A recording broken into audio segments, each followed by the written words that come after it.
പാലക്കാട് പല്ലശ്ശനയിൽ ചികിത്സാ പിഴവ് മൂലം വലത് കൈ മുറിച്ചു മാറ്റിയ വിനോദിനിക്ക് കൃത്രിമ കൈ ഘടിപ്പിച്ചു.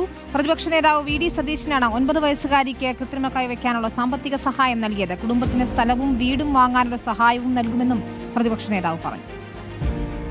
ചികിത്സാ പിഴവ് മൂലം വലത് കൈ മുറിച്ചു മാറ്റിയ വിനോദിനിയുടെ സങ്കടം വാർത്തകളിലൂടെ അറിഞ്ഞാണ് പ്രതിപക്ഷ നേതാവ് വി ഡി സതീശൻ സഹായവുമായി എത്തിയത്. പുതിയ കൈകൊണ്ട് പൂക്കൾ നൽകിയാണ് കൊച്ചിയിലെ സ്വകാര്യ ക്ലിനിക്കിലേക്ക് എത്തിയ പ്രതിപക്ഷ നേതാവിനെ വിനോദിനി സ്വീകരിച്ചത്. സ്ഥലമോ വീടോ സ്വന്തമായില്ലാത്ത കുടുംബത്തിന് സ്ഥലം വാങ്ങി നൽകുമെന്നും വീട് വെച്ച് നൽകാൻ ഒരാൾ മുന്നോട്ട് വന്നിട്ടുണ്ടെന്നും പ്രതിപക്ഷ നേതാവ്.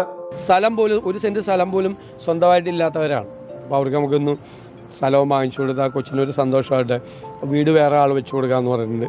സ്ഥലവും കൂടി നമുക്ക് വാങ്ങിച്ചു കൊടുക്കാനുള്ള ഇത് ചെയ്താണെന്ന് ഞാൻ പറഞ്ഞത്. കൃത്രിമ കൈവച്ചതോടെ ഇനി സ്കൂളിൽ പോകാനും കൂട്ടുകാരെ കാണാനും ഒക്കെ കഴിയുന്നതിന്റെ സന്തോഷത്തിലാണ് വിനോദിനി. എന്താ പറഞ്ഞാൽ നമുക്ക് ഇത്രയും നമ്മൾ ചെയ്തിട്ട് നമുക്ക് കിട്ടിയില്ല, പക്ഷെ നമുക്ക് കിട്ടി. ഭയങ്കര സന്തോഷമുണ്ട്. അവള് ഓക്കെയാണ്. നല്ല അവൾക്ക് പറ്റുന്ന കാര്യങ്ങളൊക്കെ ചെയ്യാനുള്ള ഇതായല്ലോ. ഈ കൈ കഴിഞ്ഞിട്ട് വേറെ കൈ വെക്കണം പറഞ്ഞു. കൃത്രിമ കൈ കൃത്യമായി ചലിപ്പിക്കാനുള്ള പരിശീലനം വരും ദിവസങ്ങളിൽ വിനോദിനിക്ക് നൽകും. 2 ദിവസത്തിനകം തന്നെ വീട്ടിലേക്ക് മടങ്ങാം. കഴിഞ്ഞ സെപ്റ്റംബറിലാണ് വീണ് പരിക്കേറ്റ വിനോദിനിക്ക് പാലക്കാട് ജില്ലാ ആശുപത്രിയിലെ ചികിത്സാ പിഴവ് മൂലം കൈ മുറിച്ചു മാറ്റേണ്ടി വന്നത്. റിപ്പോർട്ടർ, കൊച്ചി.